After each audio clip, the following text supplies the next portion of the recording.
हर साल जनवरी की पहली तारीख को लाखों लोग, अधिकतर दलित बहुजन, महाराष्ट्र के पुणे शहर से 30 किलोमीटर दूर स्थापित भीमा कोरेगांव इकट्ठा होते हैं, जहां एक 200 साल पुराना विजय स्तंभ स्थापित है।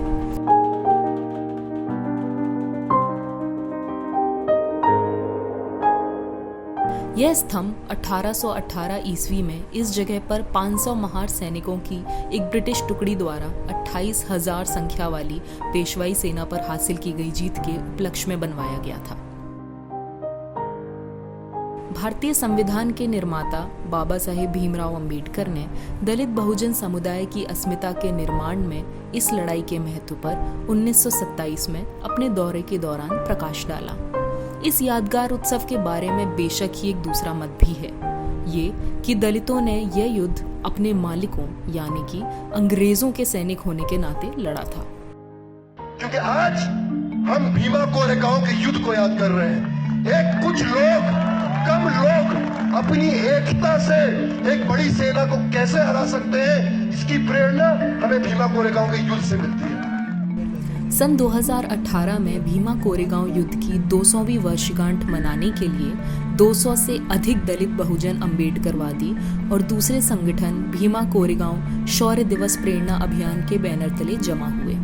इस गठबंधन ने 31 दिसंबर 2017 को अलगार परिषद नामक सफल कार्यक्रम का आयोजन किया, जिसमें भारी संख्या में लोगों ने भाग लिया।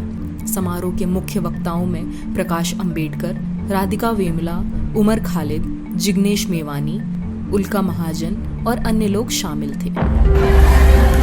एल्गार परिषद के एक दिन बाद 1 जनवरी 2018 को भीमा कोरेगांव समारोह में हिस्सा ले रहे दलित बहुजनों पर भगवा झंडा लिए हुए दक्षिणपंथी हिंदुत्व गुंडों द्वारा हमला किया गया।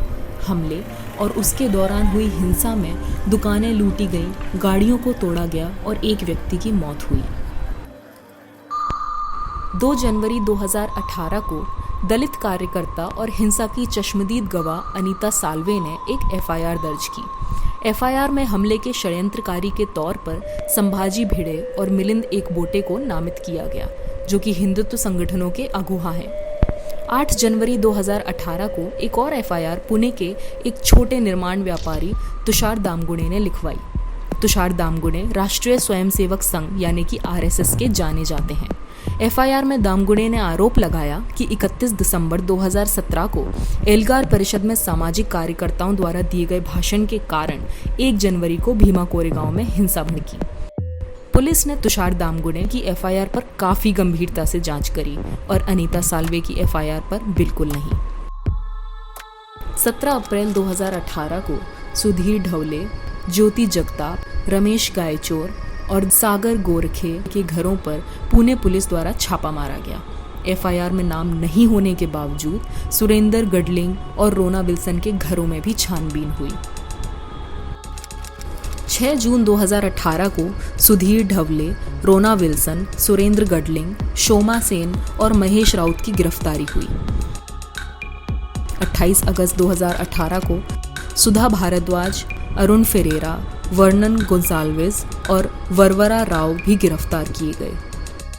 इनमें से कोई भी एल्गार परिषद के मौके पर मौजूद नहीं था।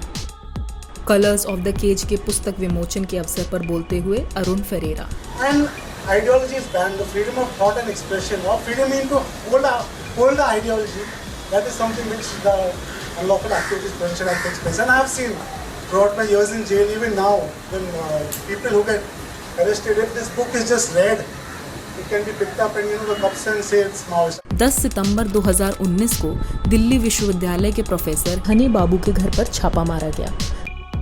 They also said that they have some material and they refused. I kept on asking them, you at least tell me what kind of material, how am I linked to this?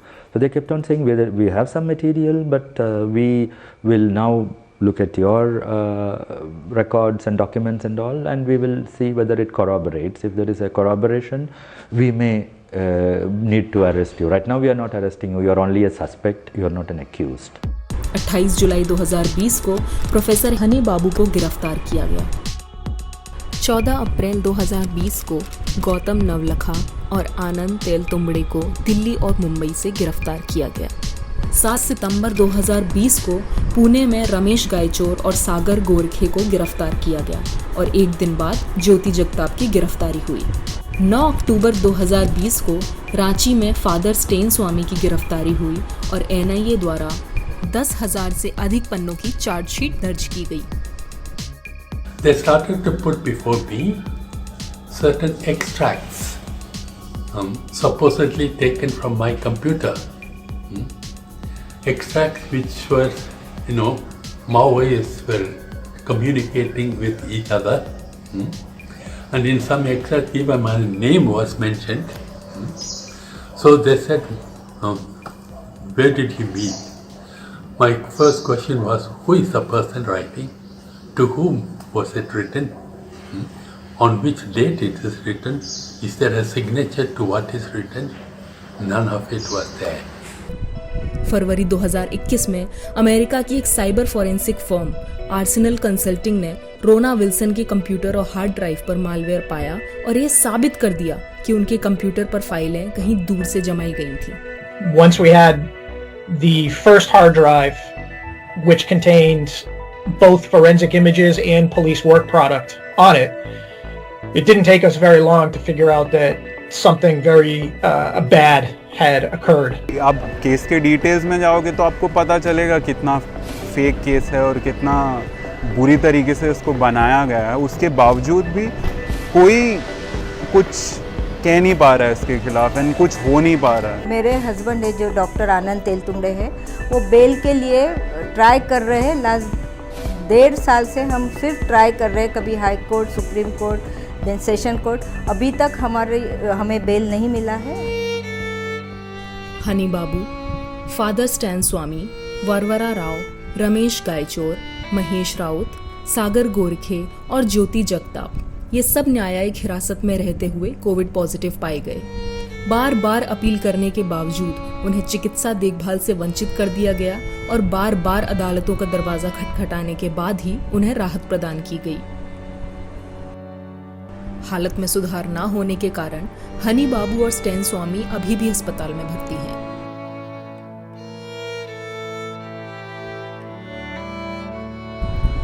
पहली गिरफ्तारी की उस सुबह के बाद से 1096 दिनों में जेल में बंद कई कार्यकर्ताओं ने अपने प्रियजनों को खो दिया और उनमें से किसी को भी अपने परिवारों के साथ शोक मनाने का अवसर नहीं मिला।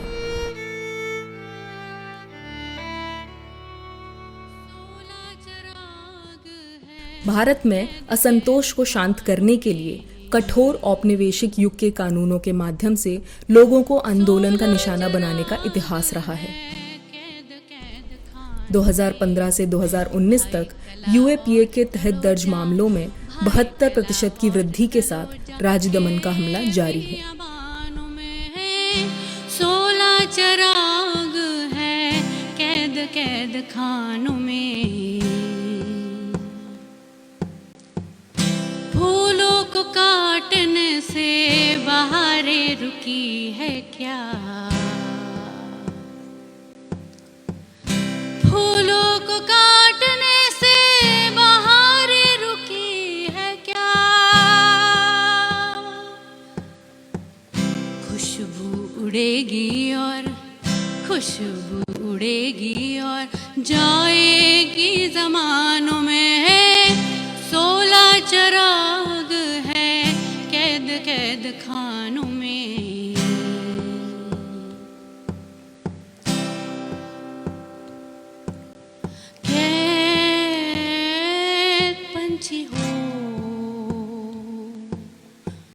गीत फिर भी गाएगा,